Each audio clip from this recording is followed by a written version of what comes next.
Hey everybody, welcome to another segment of Who Named That Band? Today we're going to talk about The. Now, this show's meant to be about bands with perhaps decent music, but terrible names.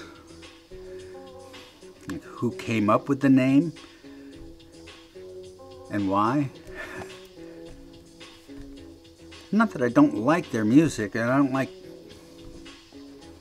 to review anybody I don't like, except for maybe Peter Criss. No, the is not stuttering.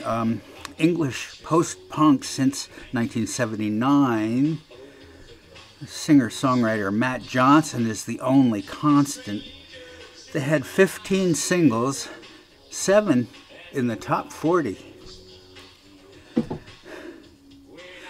Advertisement. When you name a band, I realize they're trying to be cute and get known. Kind of like The Who. Who are you going to go see in concert? Yes. Well, anyway, bass, lead guitarist, into the Velvet Underground and Syd Barrett. Now, this was the ad that was placed in MME magazine. And while they're trying to pull a viable band together, Johnson recorded a demo solo album. It's called See Without Being Seen. And he sold cassettes at gigs. Next, or first, album was Spirits, but it was not released. The debuted at London's Africa Centre with bass and drums on tape. Johnson sang and played guitar and keys with Keith Laws on synthesizer and tapes. Keith suggested the name The. Thanks, Keith. Photographer Peter Ashforth became the drummer, or the drummer. Cartoonist Tom Johnson became the bassist, but they soon went back to their day jobs. In 1981, the signed with Some Bizarre Records. That's a label, not a description of the music. Colin Lloyd Tucker and Simon Fisher Turner joined for some acoustic concerts in London. Johnson would then change personnel from project to project.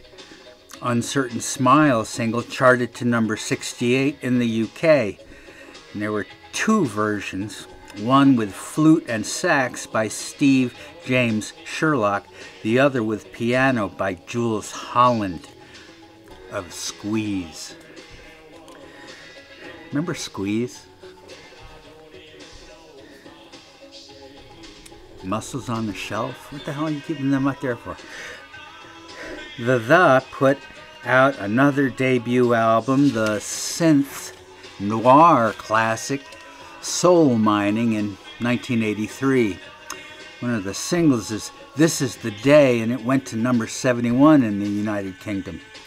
And then in 1992, it saw Dusk with the symbol Infected, pulled from the shelves for objectionable sleeve art. It apparently was a drawing of a devil masturbating. But it was reissued without that. Infected also had a companion film shot in Bolivia, Peru, and New York. It was self-financed, and that's big bucks.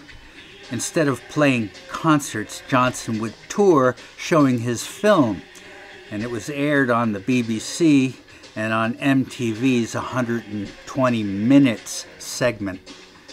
And then in 1988, it saw a return to a full band format with ex-Smiths guitarist John Marr, ex-Nick Lowe's bassist James Eller, and ex-ABC drummer David Palmer, plus ex-popular singer Sinead O'Connor. And apparently Sinead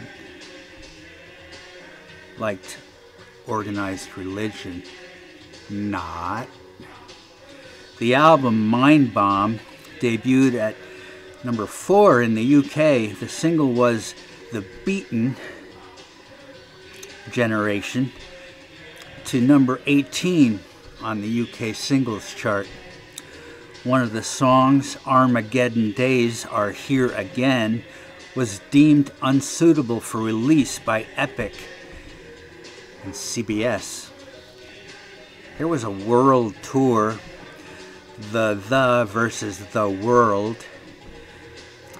The studio EP, Shades of Blue, covered Fred Neil's Dolphins. You know about Fred Neil and the Dolphins? That was a pretty cool story. You should look into that.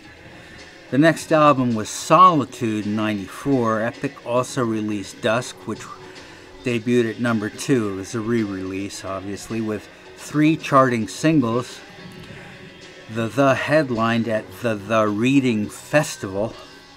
The Reading Festival.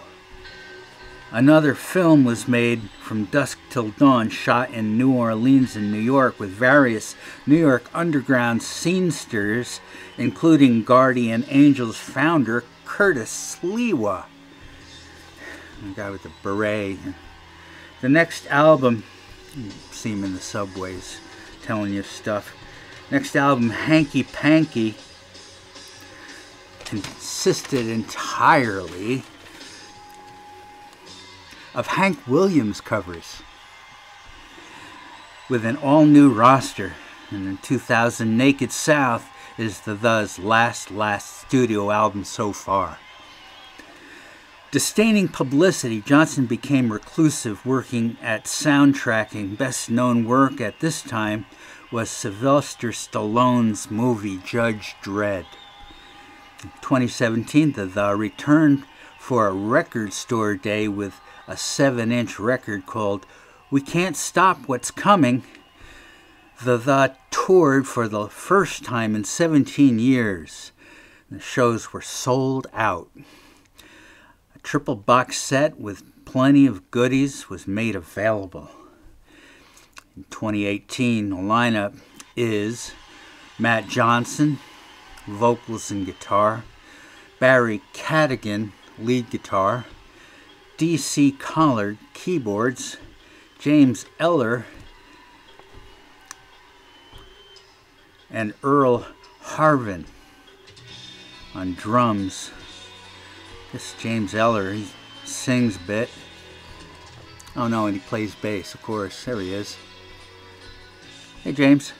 There have been 18 other official members and 26 official collaborators. The got around.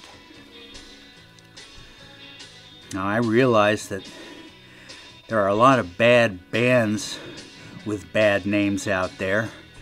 As we all know, there are also plenty of bad bands with good names out there. This segment is dedicated to good bands with bad names. That is, bands I'd like to hear. I'm pretty sensitive. If I start carping about bad music, it could ruin my day. So, thank you for being with me on Who Named That Band. See you next time. Thanks for being with me. Take extra good care.